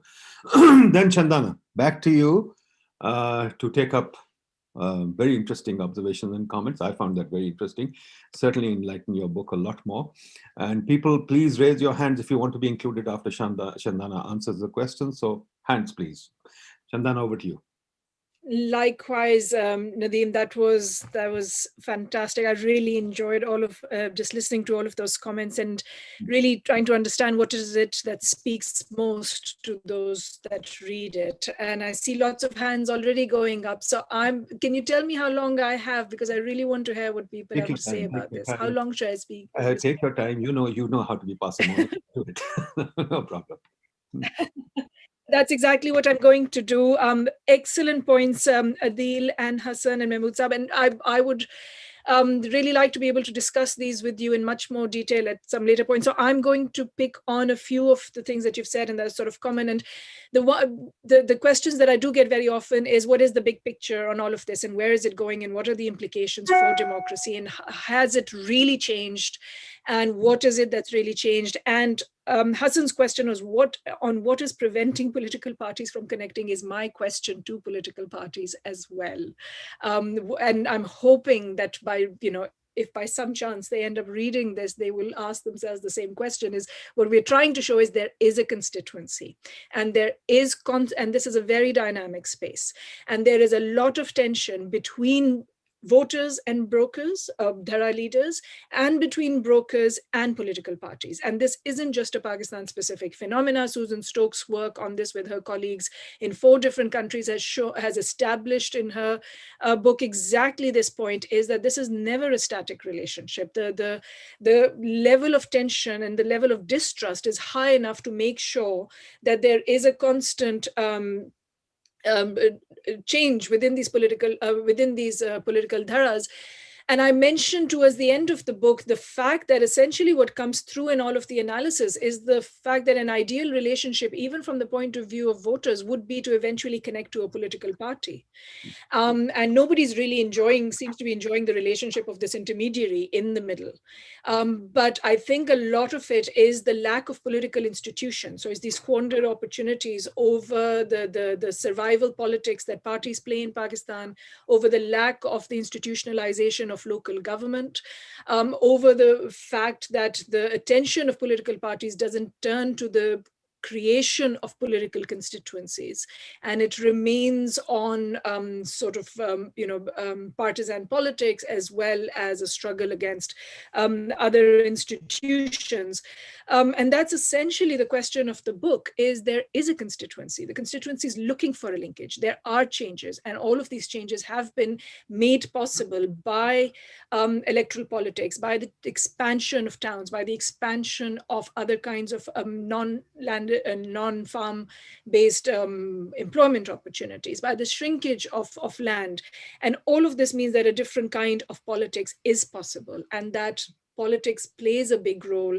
The political parties play a big role in that, and sort of connecting what you said, Hassan, to a particular visit of ours, to a question that Adil asked about the role of politics and the peers in particular. So Hassan and I arrived in this one village one day at a time when there was a real struggle with the peer of Seal about this one candidate that they had realized voters were not going to vote for, that had the support of the peer, that had the support of the ruling party at the time, but that had lost, the person had lost the support of people and was not going to get votes. And then there was this other person, Macon, who was going to get the support, but he didn't have a ticket. And the sort of politics that we observed in that 1 week while landlords could not make their decision against what the peer had said, and people who didn't seem to care and who had decided on a different candidate. And all of that politics that got created around how political parties got to call the shots and not the landlords on who was eventually elected, sort of given the support of the political party. These are huge changes. This was not the local political leader calling the shots. This was the party calling the shots, but the party connecting to what voters were saying in calling the shots. And that was that sort of very visible politics of that week that we spent in those areas. So I really appreciate Adil's comments, especially around what around sort of where this work can go and what the theoretical implications are. The way I see it is that I'm hoping that I've placed voters quite centrally on our political spectrum in terms of on our political agenda. And I've helped create some of the concepts and measures that are very useful in the Pakistani context. And as Mahmood said, I think what is externally valid about this may not be all of the politics that I'm describing in the book, but is that typology of voters. And that's something you picked up on right at the end, Mahmood Khalid Saab. And that is that I think is extendable. How many clients do you see in each village? How many are classifiable as dependents? How many are really doing this politics of kin? And it is that two-step process. It is not the politics of kinship. It is mobilizing on the basis of kinship, but then connecting upwards on the basis of clientelism, which is why I said that the perspective matters so much. Are you looking at this downwards from the perspective of landlords, and are you talking to landlords? Or are you really able to see this as voters see it, in which case there's a lot of political action and a lot of political strategizing that goes into this. So if we stick with that idea of the fact that political parties as actors have become important, and both voters and landlords are looking to the political party, and it's really, and if we stick to the idea that there is a real transition politics happening, then our attention can easily change to the weakness of institutions and political institutions that can help develop this kind of politics. So I'm going to stop there, not because I don't want to deal with a lot of your other points, which is I really want to get into that conversation, but there are so many hands popping up that are visible to me, and I really want to hear what they have to say as well. But thank you so much for your comments. And also just to very quickly add, your comments on different types of voters in urban areas and women voters is absolutely valid. We had a hard time getting them to speak differently from the men, not separately, but differently, and saying that they had a separate politics of their own. But together with Sarah Khan, Ali Chima, Asad Liaquat, we are now looking at exactly that. And that's our next paper that should be, fingers crossed, out soon on how to mobilize voters, and especially women voters. And also, what is it that matters for the mobilization of voters? And it's not so much just education. It is structural change, it is connections. And in rural areas, the thing that's going to make a difference is making sure that services are given without having to have intermediaries and without having constituency development funds, but just universal delivery. And that's when politics is going to look different. So it's not about education as much as it is about the mode of mobilization, why it happens, and what are the structural changes that will change that mode of mobilization. Okay, thank you, Shandana. I'll collect the questions and come back to you. So take your notes. Okay, great. Iram Heather. Dr. Iram Heather from Worcester, Ohio, I think. Iram, are you there? Hey, I'm here. I'm sorry. Can you hear me? I think I was having some trouble. Hi, Shandana. Absolutely fabulous book. In fact, coincidentally, I just finished reviewing it for Commonwealth and Comparative Politics. So inshallah, that should be out soon. And I put it in conversation with Dr. Asim Sajjad's book as well. And I'm so glad Hassan brought that up, because to me, the thing that really stood out is that we seem to be in this tension between making some kind of progress with the kind of the material changes that have happened in the Punjab over land, sort of land holdings, and also remittances, I think was the other big point that, Asim had, is that remittance money coming in has made middle-class voters shift away to some extent from the feudal or needing sort of feudal patronage in quite the same way. And your book also speaks to how when there's not this trifecta of social and economic and political power held by the feudal, then there is some kind of counterbalance that can happen with another entity in the same constituency. So there can be these, there's an economic locus of power that shifts somehow away from large agricultural land ownings. So the question really is, what potential do we see for more fragmentation or more sort of change in the material conditions in Punjab, not just the rural Punjab, but also sort of semi-urban Punjab, that would lead to sort of meaningful competition? And that's really what your book, at least to me, speaks to, is the idea of meaningful competition for voters to actually have choice between who they can choose to vote for. So now this work is kind of coming into 2021. What do you see as the big shifts in economic power that could potentially lead to this kind of change? I'd be really interested in knowing. But fantastic work overall, and congratulations many times over. Thank you. Thank you. Alia Khan. Thank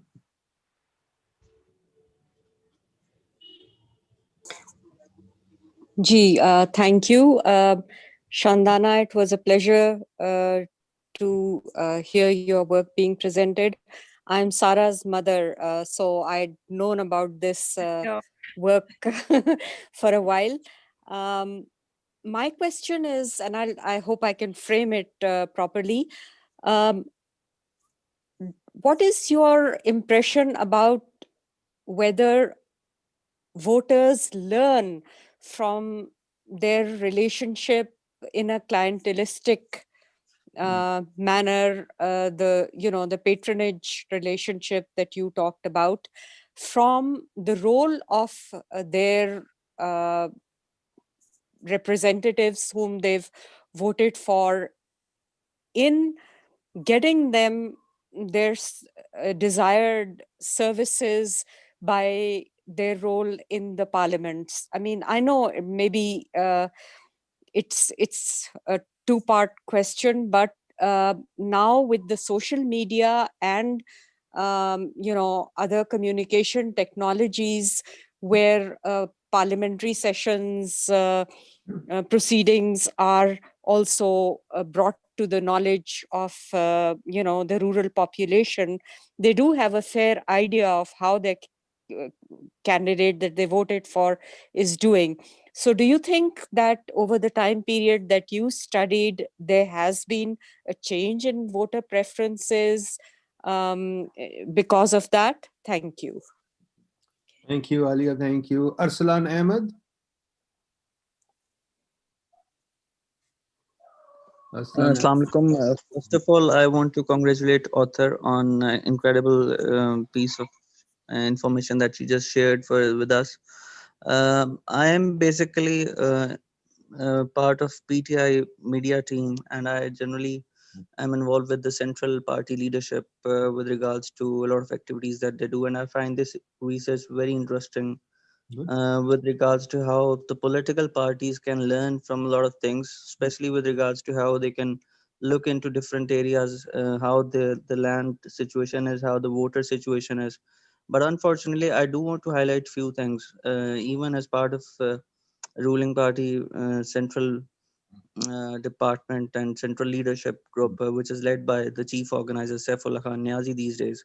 I find that there are a lot of problems that exist internally for political parties, even to look out for those things. For instance, the way tickets are distributed, the way power structures are within the parties, and the way, even if the way these Senate elections are coming and the way tickets process is happening, or these type of power structures, which I think I would love to hear the author's view that how the political parties can balance out those realities, how they can work on the structural changes before we look at how we can possibly bring the impact, with regards to mobilization of voters, with regards to a lot of structural changes that are needed on the land aspect and the overall the systems that that the author has spoken about. So that's and I once again I want to congratulate the writer on writing this book. Thank you. Thank you, Arslan Sahab. Shahina Nisar.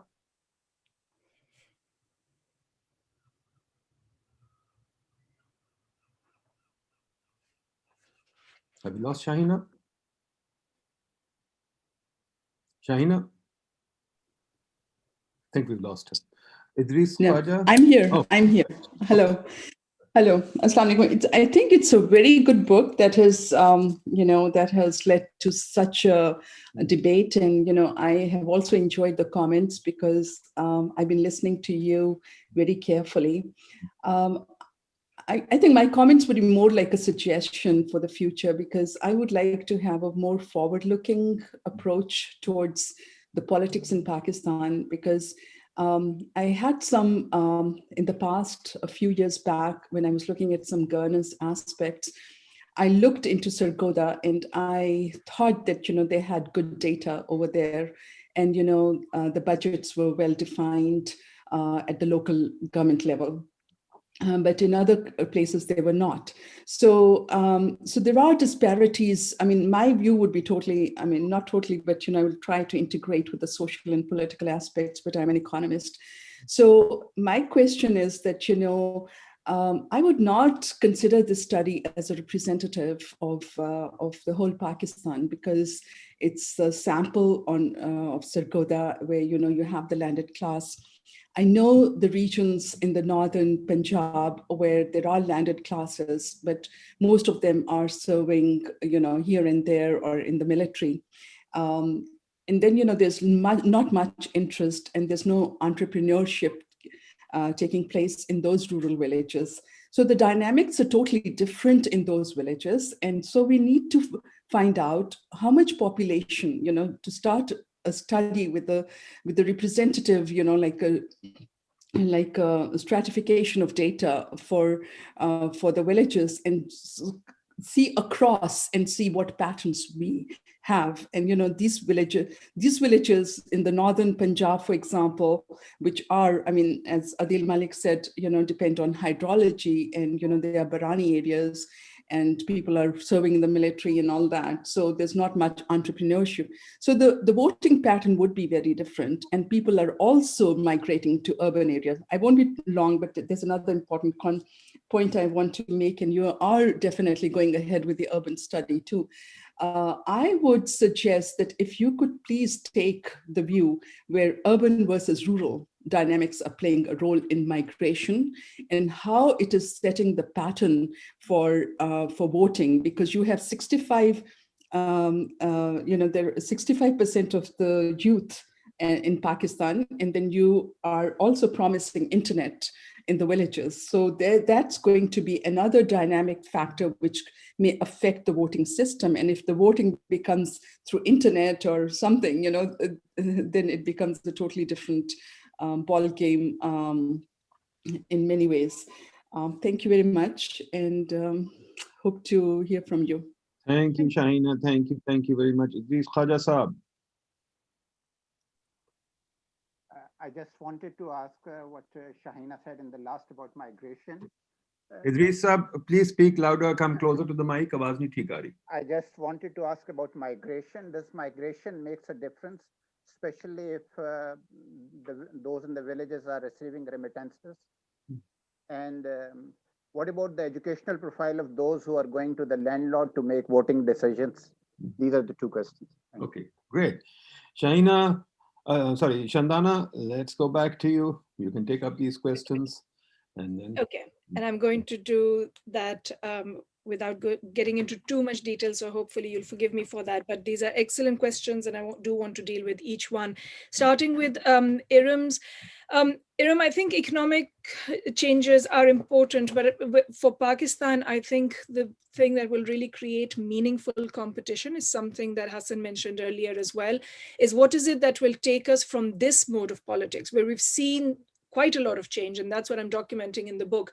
But I think that change has its limits, as Adil and Hassan have rightly picked up on. Beyond this, something else has got to give, and there has to be a different kind of politics. And so to me, that kind of politics gets created on the move towards programmatic politics. But programmatic politics is a way down the path that we're traveling along, not to imply at all that this is linear in any sense, but the idea is what's going to bring you to programmatic politics. The first step on that is service delivery. You've got to shift the conversation from basic access to something that goes beyond. If people are really just wondering about how to do politics so that they can get access to a road that connects their village to the highway, there's no room over there to start talking about labor policy or education policy. So services have got to become a universally delivered good, where you don't need to involve all of your politics for us to then start talking about programmatic politics, the basic question of which is, which party's programmatic politics do you prefer? So when we say we want programmatic politics, it's really about party platforms. And party platforms can only matter once your basic services are being delivered in some other form and not through politics. So right now, the politics that we have is not just Thana Kacheri. I think we're a little bit stuck on that. And this is not your point, it's an earlier point. It's also the politics of the schools running and the health center being provided for. And really still the most popular that we've captured is nalis and sarke inside the galiyan. Right, so it's the sadak, it's the gully, it's the nali that's really sort of still not being delivered. So meaningful competition, I think, is connected to programmatic ideas, and that's got to have services working in a different way rather than just the economic shifting. I think economics has shifted in major ways, connected to the last question about migration and remittances. I don't get into the sort of channels or the patterns of remittances in the way that sort of Asim picks up on them in his book. But what I do talk about is what is it that has allowed dependence to reduce in these villages? And why is it that we see that 7% figure on dependency voting? And that essentially is the fact that there's money coming in from other sources. And some of it is remittances from further afield, but a lot of it is just people being able to access employment in nearby towns more easily and being able to move off land to other kinds of industry and sectors. But what they do with that money, the first thing that you're going to try and do, besides fixing your house, which is sort of the first investment that people will try and do, the pakki chat, the pakki diwarein, all of that, is try and buy land. So when the landlord starts to sell off little pieces, they're being bought by people that are getting money from outside, because that ends up affecting your social status. And so the emerging intermediaries that we documented in the book are all people who have managed to now own 1 acre, or in some cases slightly more, very small packets, but they are now landowners as well in that sense. And this has been recently acquired, which is why it was so important to separate the maliks, those that had land in colonial times, from those that have acquired it as a part of their politics and their emerging status within this as well. So the changes that you really see is sort of related to that. But talking about education again, Idris, this was your question. 80% in the book, I sort of record this, we don't see much of a difference for education level. 80% of everyone we spoke to are part of Dhara politics. And the 20% had a slight difference in education, and were younger, but that's 20% of the full population of our sample, sorry. And we tried to make sure that was representative, so I'm trying to sort of extrapolate from that. But education it doesn't help differentiate them that much. Aliaji, you know that we're working to a great extent with urban voters and with women voters now, and a paper that both you and Shaina might be quite interested in that you may have heard, we've just submitted yesterday, is on what we're calling the empty promise of urbanization.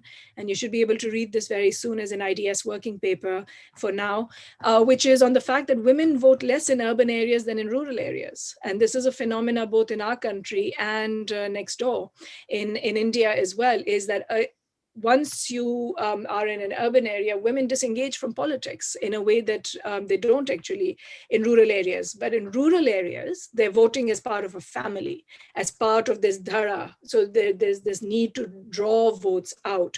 So it brings women out as voters, but not as independent decision makers of who to vote for or how to strategically use that vote. But in urban areas, they're disconnecting from politics.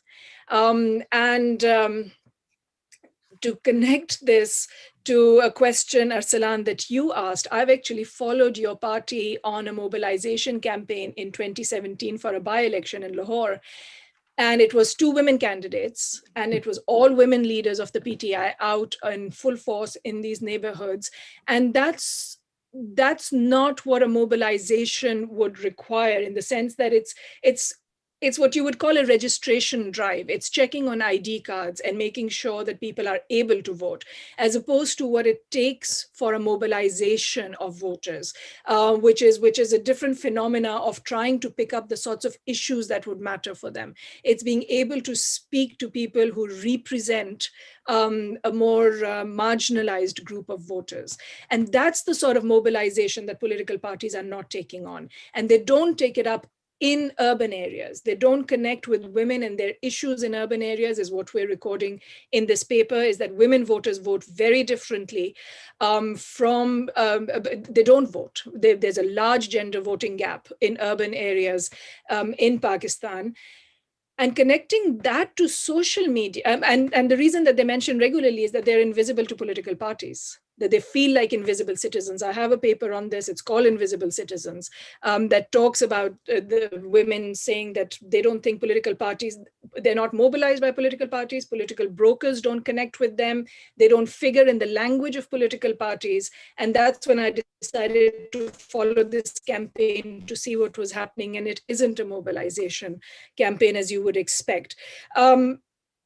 But connecting that to social media and the role of it. So women in urban areas, especially in lower income groups, don't have access to Facebook accounts, Twitter accounts, even WhatsApp. These are controlled by men in the house. So the household has access, but the telephone remains with men. And we asked a lot of women if they had Facebook accounts. We asked about WhatsApp, but these are not accessible by women.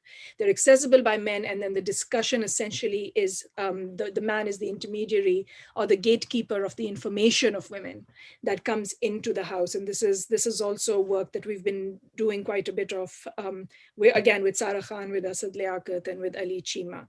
So I'm hoping that answers the questions that you've asked, Shaina. I fully agree with you in being sort of forward-looking, and I'm hoping that all of you at PIDE are preparing your students to be able to apply these concepts and ideas in other districts and find out what's happening there, and to see how generalizable these ideas really are, and on what dimensions does politics change. So if in Barani areas the role of the landlord is different, then what sustains Dhara politics? Because what we know is that they're not connecting very directly to political parties either, or being mobilized, to put it a different way, by political parties directly either. So then along which dimensions does politics change when you change the economic and social structure of a district? So I'll stop there. I'm hoping I haven't missed out on anything here. Nope, I think that's fine. Great, wonderful. One last question, Chandana, before we close. Yeah. I think you've drawn a very interesting and very good picture of rural Punjab and the relationships between various groups. And everybody here has been apologizing for being an economist. I will not. I think, quite frankly, there is a certain economic story there that you have touched upon, and I'd like to get your views on it. We recently had a grand national dialogue series with 5 or 6 maybe 20, 30 people, and talked about reform possibilities. The one thing that came out very clearly, you talk about it, that the weight of history, you talk about historical inertia, but the one historical inertia that we seem to highlight, we economists, and at least in the PIDE or the groups that we had, which you don't bring out, is the colonial state, which is Hamza Alvi's thesis, that the colonial state is still hanging around, and the colonial state is kind of not just the military, but the bureaucracy, for example. I mean, you can't survive in any rural area without the common term patwari, right? So that still exists. So the colonial structure doesn't seem to end up in your analysis at all. The second thing is that, I mean, given the colonial state, I mean, the common story that we hear, and I think there's some substance to it, that the electables, which is what Imran was looking for, we got the PTI guy here, but Imran eventually had to compromise with the electables.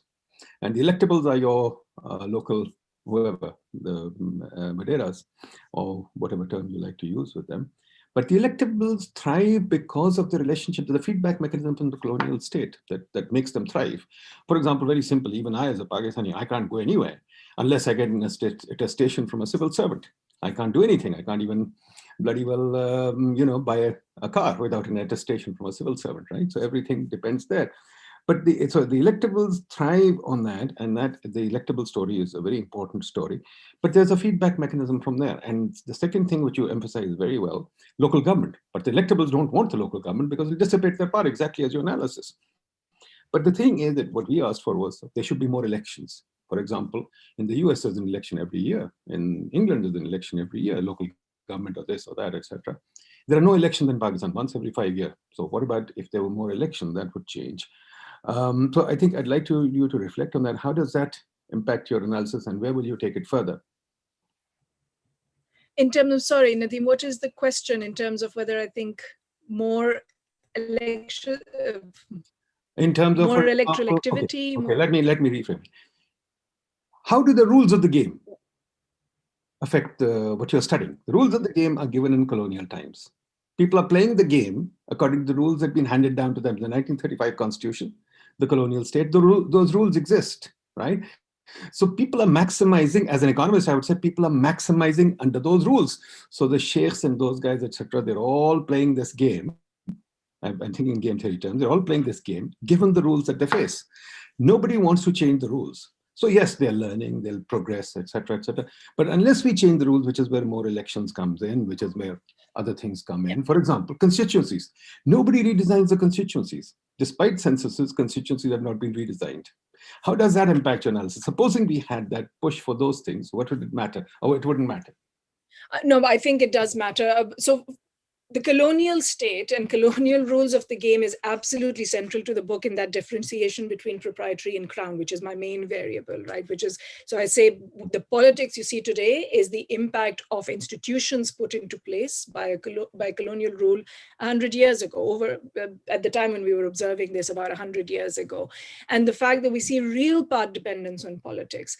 What you're now talking about is the colonial nature of the state as well, and the extent to which that plays in this. And that is a good question around what is the face of the state, or what is the extent of the state that is visible to a rural voter, and what is it of the state that they see. They see the patwari, they see the local magistrate, they see the tehsildar, the police officer, they see all of those officers. Beyond that, the state becomes a quite abstract notion to them, and beyond that, it's all about this local politics, and that's the access that they'll get. So it's part of the answer that I gave. I mean, it's essentially the answer that I gave to Iram's question as well, which is and to Hassan's earlier, which is the institutions are what's going to matter. It's the institutions that are actually lacking right now, to be able to move out of that, to be able to see what kinds of democratic institutions are going to work here. And I think what I'm trying to say, what I've contributed to that in the book is to say that there is a real process of democratization that, if we want to observe, is observable in rural areas. The part of the puzzle that is missing and that hasn't allowed it to be more than it is this lack of institutionalization of democracy at higher tiers, within the bureaucracy, within decision-making processes, within the way parties function, and within the way that they're internally organized. In the point I just made to Arsalan's point about mobilization processes, that's an internal politics. You can play your Senate politics at the national level, but your party's got to have arms to it that are out in the countryside mobilizing voters and mobilizing them around programmatic conversations of we can change education policy. You will have more schools, you will have more health centers. That kind of institutionalization is important. But the note on which my book ends very strongly is that the politics that will change and that we were able to observe is that of local government and bringing those institutions closer to the ground. And I think we would be saying something very different if we had actually built on, managed to allow these to continue with elections every 4 years. And absolutely central to the book also, I think I say this very clearly, is that being able to predict an election, knowing that it's coming with some certainty, allows voters to play a very different game. When you don't know when the next election is, it's a different politics. But when you know that there's a moment of accountability coming in 4 years, in 5 years, that they're going to have to be sort of, they're going to show up at your door asking for your vote again. And that's going to give you a real moment to change what you're asking for. It changes everything. It's the predictability of the election that has a real force of its own. So I agree. I mean, those are all points that I would absolutely agree to, is institutionalization at all levels of democratic practice, especially with a focus on the parts of the state that people in rural areas see. But even as I just said, in urban areas, we don't see these voters as connecting, women at least not as connecting much more, but our work on the paper that I'm actively writing right now is to say that political parties mean a lot more than individual brokers now in urban areas. And that the real change in politics has happened in urban Pakistan. And that, again, is now the bits of it that I'm missing is the fact of this really unstable democracy and the instability of democratic institutions in Pakistan. Thank you, Shandana. Thank you very much. I think it's been a wonderful discourse. I think this is an important discourse. We must keep it going. That's why we held the Grand National Dialogue discussion. That's why we'll have more discussions on this theme. Any other new books, please let us know. We want to bring them in. PIDE, Shandana, what we are trying to do is make it into a platform for all Pakistanis. So we are happy to launch all books, all research in PIDE, because the job of PIDE should be really, it's much more like the CEPR in the UK or NBR in the US. We want to become a platform and get Pakistanis to collaborate. We find that Pakistanis are sitting in silos. There's a group here, there's a group there, and they sort of kind of don't talk to each other. Universities don't talk to each other. In Lahore, there are 10 universities, none of them talk to each other. So we're trying to break that barrier and get people to come together. And fortunately, Zoom has given us this opportunity to network all Pakistani intellectuals. So please stay with us. Inshallah, we'll keep doing this. And hopefully we'll be able to build a Pakistani academic community. So Dr. Shandana Momand, I'm pronouncing it right, I hope, right? Dr. Shandana Momand, thank you very much from the bottom of our hearts. It's a wonderful book and we really enjoyed listening to it and we look forward to your future work. Thank you all. Thank you, folks. Khuda Hafiz. Thank you so much for the invitation. Thank you.